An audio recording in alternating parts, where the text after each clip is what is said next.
Back to the kitchen. Brainmuffin's beer kitchen. It's kind of lame.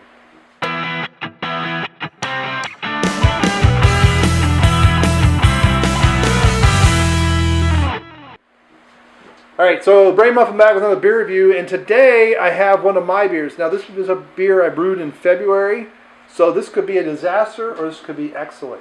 So it's like the room of beers. It You don't is. know where it's going to Right. go. Now, previously, this has been in my basement, out of the sunlight, but it is a homebrew, and, you know, bottle conditions and all that other stuff, we don't know. So we could get a spew or we cannot. So this is a Hoppy Brown Belgian Stout. Right. So with this, the whole product, and I've done some videos with other reviews of this beer, but the concept, huh? You didn't introduce me. I know, I will get there. The concept here is that the bitterness, unlike most stouts, the bitterness is actually going to come from hops. So people can argue that's actually a Baltic porter, but it is a stout. So I've never heard of a Baltic porter. it does before right still have the stout characteristics and some bitterness. So joining me today is Jeff Hicks of World Class Bullshitters, and Kendo Slice of the Fancast, and then World Class Bullshitters. now. Permanently world-class bullshit. This is 12 seconds, right? Patron number 1 within 12 seconds of going live. Yes. 12 seconds of Mars. Really? Free? Longest running patron, though. All right. Yeah. So we'll find out what we got. So now, obviously, this being a homebrew, it is bottle conditioned.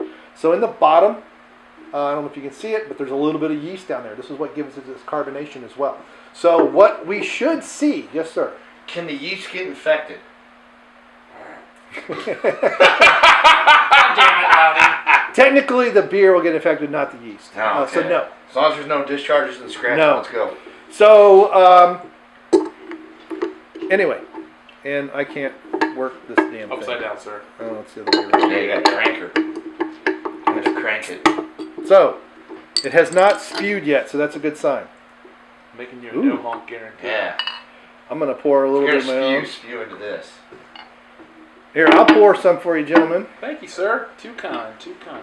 Now, what my desire with this, part of why I used the golden ale yeast, was to get some dark fruit flavors.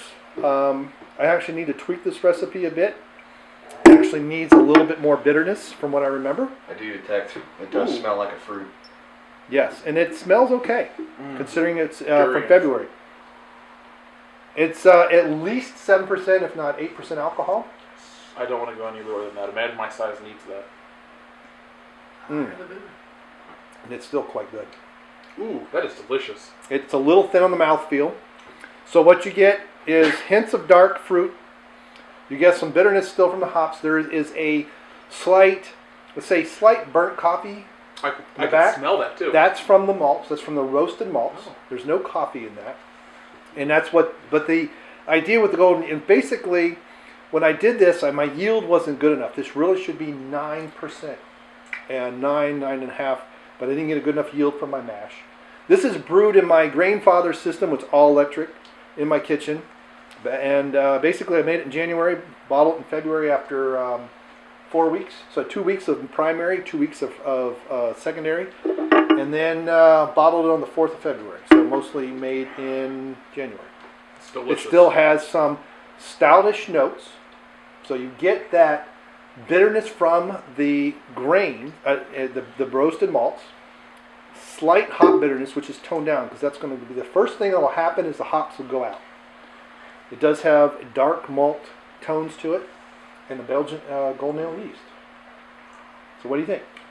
As a man who's had hundreds of beers, I find this incredibly delicious. And I will give you the elusive 5. Not to be kind, but I would drink this any day of the week. And I really want some more, so I'm going to have some. It has After skimming this beer, I will give it 158 stars out of 4.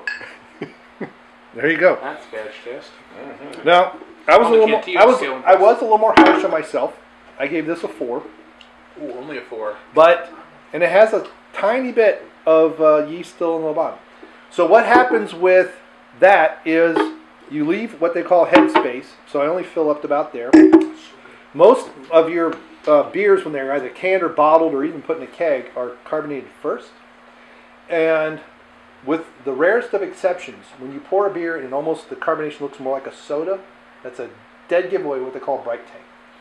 This is smoother in its natural carbonation. You notice the bubbles are smaller, There used to be a champagne commercial about tiny bubbles. I don't know if you remember back in the 90s with Don Ho. That's because that's natural carbonation, and it's smoother. It tends to be less gassy, and it brings more flavor to your nose. So there you go. So thank you, gentlemen, for allowing me to share one of my beers with you. I'm Thank glad you this for stuff providing is still said good. beer. Yes, it was good. And Delicious. I am going to be, come after the year, I'll be getting back to this recipe. I have some minor tweaks to do, and I got to get, because really what I'm aiming for is a 10% beer. Ooh. So Oh. I'm very close. I just need minor tweaks in my mashing to get my optimization up. And it should be a nice 10, and it'll be a smooth 10, no warming sensation. So what it means is it's going to sneak up on you. I like that. Oh, yeah, All right. lethal You type. call me as soon as it's ready. Will do. Thanks for stopping by. He orders Thank you 12 guys. cases. Thanks, Phil, for letting us be here, and we will see you next time.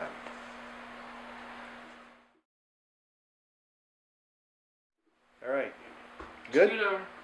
You. We should create an emotionally gutted If ale. you stay there, you're. Still in? All right. Excellent. All right. See, I do that also for a spike. That's also how you can Your bottom align. buttons and buttons. Oh, man. Yeah. Flash in the world. Yeah. I'm going to do it first time. All right. We're good?